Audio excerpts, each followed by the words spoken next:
Hello Confetti Club, it is Pixie, and today we're going to be diving into one of the most iconic and influential and huge Japanese street styles that has been around for decades now at this point, Gyaru. My love for J fashion in particular has really gotten re-sparked over the last couple months, and I don't know, I'm just really in the mood to learn. My interest in J fashion and Harajuku fashion has definitely been re-sparked over the last couple months. It has been a love of mine for years and years and years and years and years, and I kind of tippy-toed into Hime Gyaru at the end of middle school, but not majorly. I maybe did one or two looks, and Gyaru seems to have been having a little bit of a resurgence. It's kind of trending again and has been for the past couple of years, and I've really just been itching to give it a try, especially the makeup and the hair. And I'm also thinking about perhaps doing this with other J fashion styles, really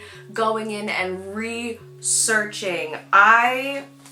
We're going to get into it. But I'm gonna start off here with a bit of a history and an explanation of what Gyaru is and where it comes from. And then after that, I'm going to try my very best to do a Gyaru look. I have the clothing picked out. I have the wig, I have not styled it yet, and I have not done the makeup yet, so it's really going to be my first try. But first, a little bit of history. And if it sounds like I'm reading a script, it's because I wrote a script for this. Gyaru is a Japanese fashion that started in the 1990s, and it has had many different waves and substyles since its beginning. The origin of Gyaru started when Japanese girls started to push back against the beauty standards of Japan: pale skin, dark hair, kind of modest, conservative, no real low necklines, and also an overall kind of polite and demure way of being. These girls began to tan their skin, bleach their hair, and wear quite heavy, drastic eye makeup. It didn't start so crazy drastic at first. The image of the blonde, tanned California girl is something that these girls started to really emulate. Many of the Gyaru at this time were still students, so kogal is actually where it all began. Kogal is one of the many Gyaru substyles to come, where girls would alter their school uniforms to be more fashionable. Loose socks, shortened skirts, oversized cardigans, and unbuttoned necklines were kogal staples. Many Gyaru substyles would evolve from this point, and I can't go over every single one because this video would be hours long. But just to give you an idea of the diversity within Gyaru, here are some of the main substyles. Agejo is a style typically but not exclusively worn by hostesses. This is a more sexy Gyaru style focusing on looking mature, expensive, and coordinated. This is one of the more popular Gyaru styles and has brands like Mars and magazines like Agehat catering to the Agejo style. Agejo is a combination of butterfly and Ojo-sama, princess butterfly girls. I've been seeing Agejo discourse on the timeline. I don't know if that's because I'm researching this or if it's just a coincidence that that is kind of a trending topic right now. But yeah, Agejo is interesting because the colors are very kind of strict. Very kind of. Agejo is a very distinct style. You can spot it from a mile away. The next one I want to touch on is Hime Gyaru. Hime means princess. This is the one that I have dabbled in just a teeny tiny bit when I was younger. Like the name implies, it is heavily princess inspired. Flowers, lace, pearls, floaty fabrics. This substyle looks like it stepped just right out of a shoujo manga. There were also some specific stores for Hime Gyaru. I know I was absolutely obsessed with La Parfait but never got anything from them. I have one item. This is my pride and joy. I do have her. Amekaji, meaning American casual, is a Gyaru style inspired by a kind of exaggerated idea of American fashion. This includes a lot of loose clothing, bright colors, and a lot of American flags. I've also noticed a lot of incorporation of American characters like SpongeBob, Lilo and Stitch, so brands like Coca-Cola, McDonald's, America. There's also Gyaruo, which is Gyaru for boys, and there's like a rock and roll one, and the last style that I'm going to go into is ganguro. Let's talk about the excessive tanning. If you're in the J fashion sphere online, you've probably heard of mamba, yamamba, and bamba as Gyaru substyles, and all of these originate from ganguro. Ganguro literally translates to blackface, which sounds insane. Like, what the f is going on here? It is true that the original intent of Gyaru was to push back against the Japanese beauty standards of pale skin being best, and Japanese people are people of color, and they can have dark skin, so like, who am I to tell them what to do with their skin tone? However, it has been commonly observed that some Gyaru darken their skin to a really extreme extent, like way darker than their natural skin tone. Jandora from Cybergirl's video, Life as a Black Gyaru with Jandora, had some really great insight on this. Yeah, so there is a thing where there's like called tan guidelines. I think it's like 3 times your original color is like the max or something like that. Either 3 or 2 times past your original color. And then that's the max that you're supposed to do. So if people are interested in tanning, there are tan guidelines to help you with how much you're tanning. But I think there's comes to a max where you notice like if you're going from this color to my color, then guys, that's a bit extreme.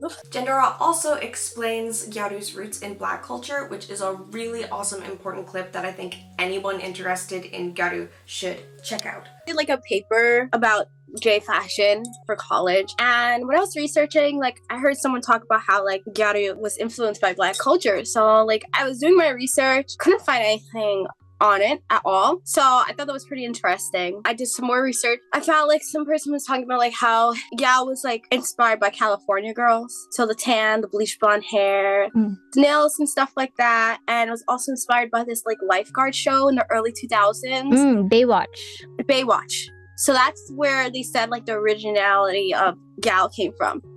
And then that's where people come in with the questions like, where did that come from? Where did the California girls get their tans from? Where did the California get their nail extensions from? Like, where did that stuff originate from? And then that actually originated from Black culture. The nails, the way dress, and like some of like the style and the over exaggeratedness with a lot of the things. We even have BK because BK was obviously inspired. So like, even though gals do say that they got their inspiration from California girls, I do think the originality came from Black culture, even though there's not really much research of it, but I think it's pretty obvious. One of the popular modern Gyaru styles today is still called Kuro Gyaru, which they still translate to like black-skinned girls.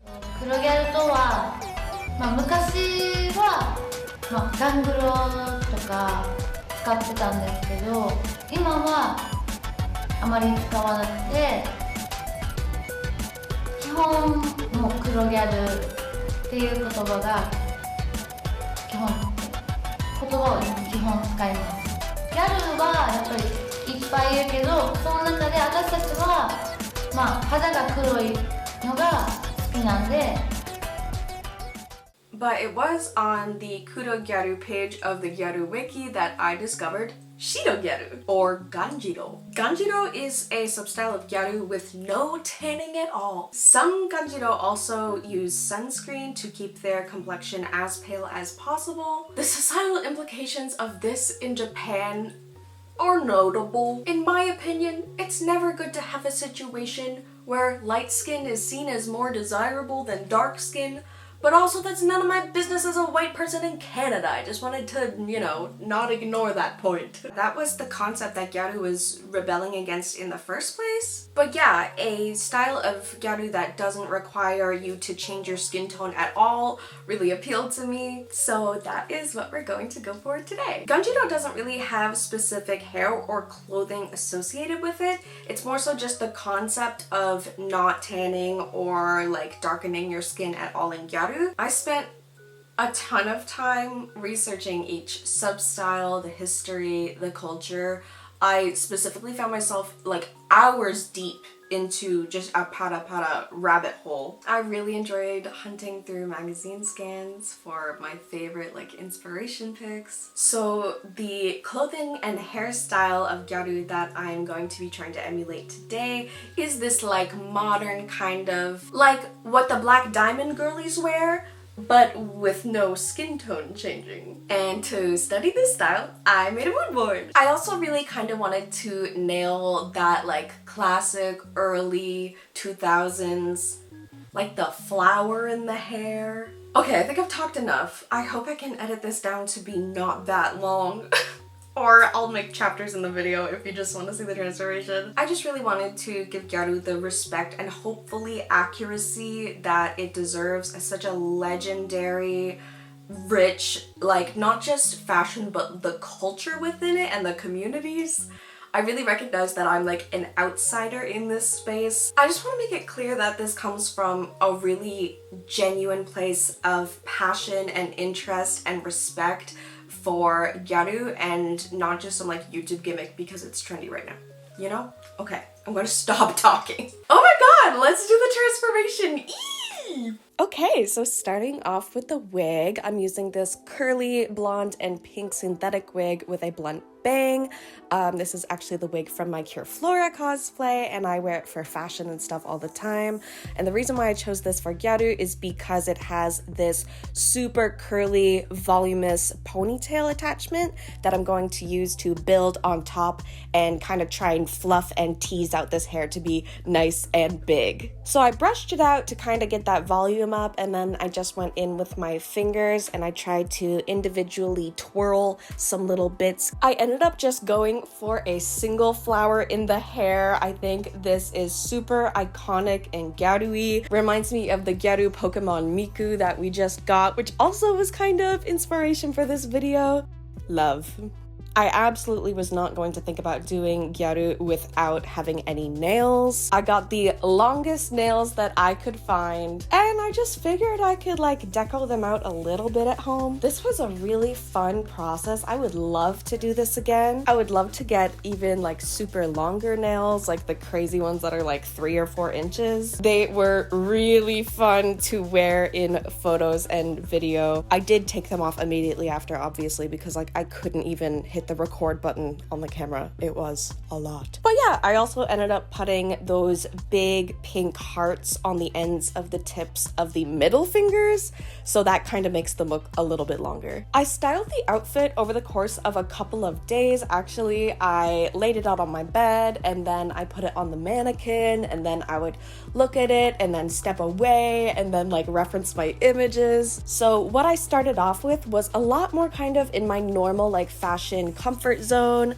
I had this big chunky pink plastic necklace. I had this like higher waist fluffy skirt. So I ended up ditching that skirt because I thought the silhouette was just totally wrong, and it's surprisingly that skirt's too long. I thought about doing it with no skirt, which I think also would have worked, but I just wanted more elements to make it more interesting, so I threw on this super skimpy tight pink corduroy, kind of looks denim-y, a little mini skirt. The layered, super chunky, blingy belts were a big element that I wanted to incorporate. I wish I had something with a super huge buckle, but maybe next time if I do this again. For jewelry, I kept it metals mostly, which is really not normal for me in my normal daily fashion. I don't really like having like dainty metal jewelry. I like stuff to be big and cartoony, and I want it to be like visible from a mile away what it is.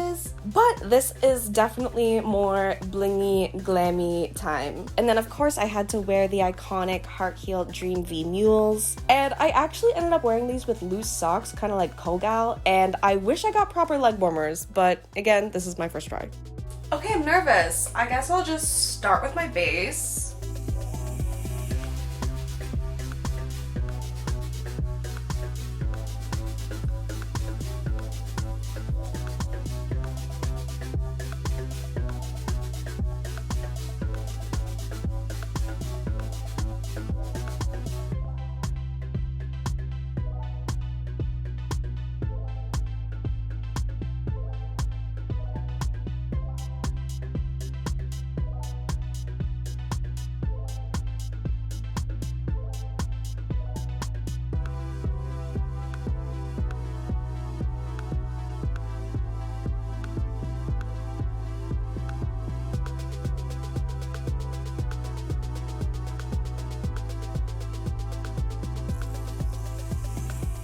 Okay, it is time for the scariest part. We did a little faceplate mock-up thing like we do for drag. Our drag is actually like surprisingly similar to Gyaru. So I have an idea, and I did this a couple times with the shapes a little bit different. Yeah, that was the first iteration, and then we did this one with a little bit of a wider wing and a lower droop. So I'm gonna start with the droop, and I'm gonna make it as even as I possibly can on each side, obviously.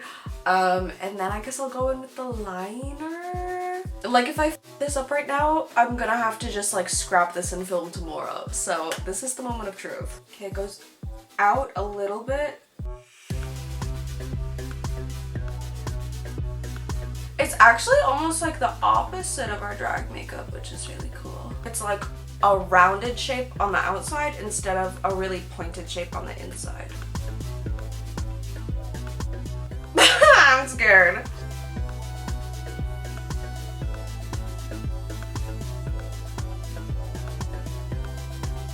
Okay, mom, pick me up. I'm scared. Okay, I'm gonna say that for now, that is that.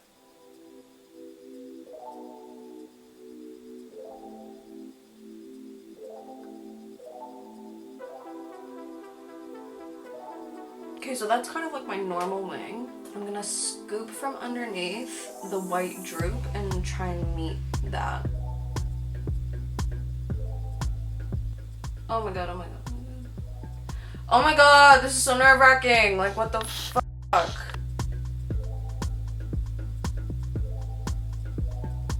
I'm gonna say that that's the shape, and then lashes, and we'll make it look normaler.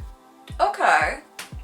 I'm happy with that. I do want to draw lashes underneath, but I'm gonna wait till I have the top lashes on, because sometimes when I draw them it literally looks like a scary skeleton or something. I don't know. Looks like Frankenstein's scar. So I need to make sure it doesn't look like that. Okay, I love when you do liner and it looks kind of f***ed up until you put on mascara and then you're like, oh, I'm literally hot. Okay, it's time for lashes. I was gonna draw them on underneath, but I think this calls for just straight up doing this, which I've never worn lashes on the bottom before. I tried once to do individual ones, but I think my glue just really sucked and it didn't work and I got frustrated and I never did it again. But I think this might be time for this, and I have decent lash glue now. Actually wait, first let me just like accentuate the nose highlight a little bit. If this makes anyone feel better, I use expired makeup. No one's gonna make me throw out things that still kind of work. I've never broken out, I don't know, just because I need like a super light powder or something. I don't really have like a white, oh here, White Christmas. This one's probably even older. Hello. 2015. Just a little 2015. Just a little 8-year-old eyeshadow. In one of the videos that we watched on Gal, one of the gals was saying that like it's kind of like an imperfect, like crusty style sometimes. Maybe that's my cat. Maybe not like Agejo and the more like elegant ones like Hime Gyaru, but like this classic Gyaru style and the rock Gyaru and styles like that. Like, it's okay if when you look up close it's a little crusty, but because I'm online, I've gotten pretty good at making it nice and smooth even up close. Okay, I'm gonna say that that's the line on my nose. Sick. That was easy. I was thinking about using the Toshi Megamoth lashes. I thought that I lost one of these for literally over a year, and then I realized they were just stuck together on top of each other. So that is so many occasions when I could have worn these, but I thought they were missing. Anyway, these things are insane. They might be a little bit too much, but if there's ever an occasion for them, I feel like it's this. Do you think that's too much? I don't think that's too much. I don't think that's too much. Especially because the nails sometimes are this long. My nails are gonna be like this long.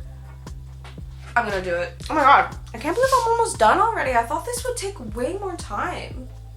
I guess it's just base makeup and like a different shape. I guess the eyebrows and the shadow took a little bit less time because I usually do it like a bunch of different colors. This might be obvious to everyone in the world, but I used to really like hate wearing false lashes. There were like streaks of years where I wouldn't wear falsies, and now I wear them every single time I do a makeup look, pretty much. I thought they were just really, really high maintenance, and they're not if you get into a routine. If you hold each one like this, then you can apply the glue at the same time. And then you literally just hold it for 30 seconds. I don't know. I used to really hate doing lashes because I felt like it was just such an ordeal and so annoying, and I would always have glues that like never got tacky, and like my lashes would just always fall off my face. You just have to find a good glue and get in a routine. Anyway, lashes make me feel so much more like, I don't know. I can't imagine a life without lashes at this point. Okay, let's do this. Hello? Those are crazy. I love you, Toshi. Those are insane. So now do I do that there? I've never worn 2 pairs of lashes at once. Can you believe it? At this point in my life with what I do, a little bit embarrassing, but let's go. I can hear the cat outside staging war. Oh shit, I guess I put the glue kind of on the wrong side because these are upside down. Oops, okay. I'll just put it on the other side and then whatever. After this is just lips, right? Oh, and nails are also a kind of annoying thing. And then just hair and outfit. And I'm gonna move the camera shit before I put on the wig and the heels and the outfit because I will not want to lug around a ring light once I'm in all of that shit. How to wear J fashion when you have sensory issues? Like, painstakingly plan the order you're going to do it in so that you are in the least amount of sensory distress as possible. Oh my god, I'm nervous. Oh my god, it's sticking to my finger. Stop. Oh my god, oh my god, oh my god. Oh my god, oh my god. Oh my god. This is because I put it on the wrong side. No. Oh my god, oh my god, oh my god. Oh my god, it's sticking to my finger. Okay, I guess that's my fault. Whatever. Should I complete? Oh, I wanted to do the black on the inside. Shit. Yeah, it looks incomplete. Okay. I'm going to be brave.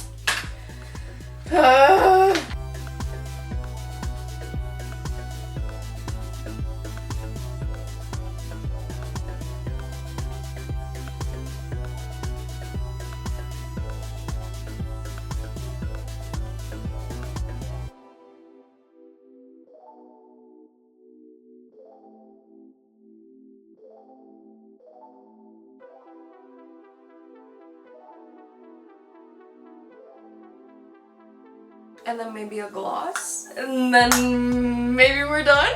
Oh my god. I went to go wash my hands, and seeing it in a different mirror made me like see some more imperfections, so I perfected this line, which ended up thickening it a bit, which I don't think is the end of the world.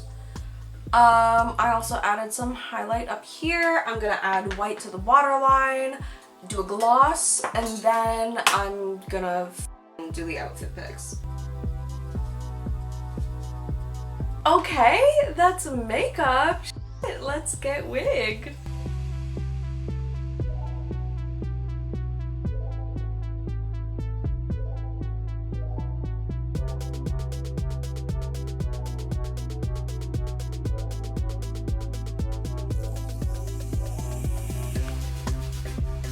This is how the look turned out. I definitely think this reads as Gyaru. I am already itching to like do this again and just tweak a bunch of stuff a little bit. I think I would do the makeup a little bit more on the pretty side and less on the like super extreme drastic white droop side, but I wanted to try this full out at least once, and it is very graphic. Veronica obviously enjoyed this a lot. The whole spirit of Gal, the partying, the sexiness, what's it called? Get wild, be sexy. I really like how this looks on our body. I surprisingly kind of like having the skirt a little bit like lower down than I normally would, which I thought I would hate. I love the big hair. I kind of look like Trixie Mattel. How did that happen? I feel like the titties are a little bit like dramatic because I've been staring at images of like Japanese street snaps and magazines and stuff for days, and I don't look like that, but get wild, be sexy. If there's any J fashion style where it's okay to have your titties out a little bit, I feel like it's this one. I meant to film an outro in Gyaru, but I was not very much around by the end of this filming time, so I will do it here. Thank you so much for watching. I would love to know what you guys thought about this video down below. It is something kind of different for my channel in this age, and I would love to do more if anyone wants it. I know this is long, and I kind of treated it like a school assignment with the notes and the mood board and the research and the sources, but it just feels good to learn and try something new. And that's the moral of this episode. That's your Sailor Says. Okay, I love you so much, and we'll see you in the next video, which is not this one because this one's over. Bye!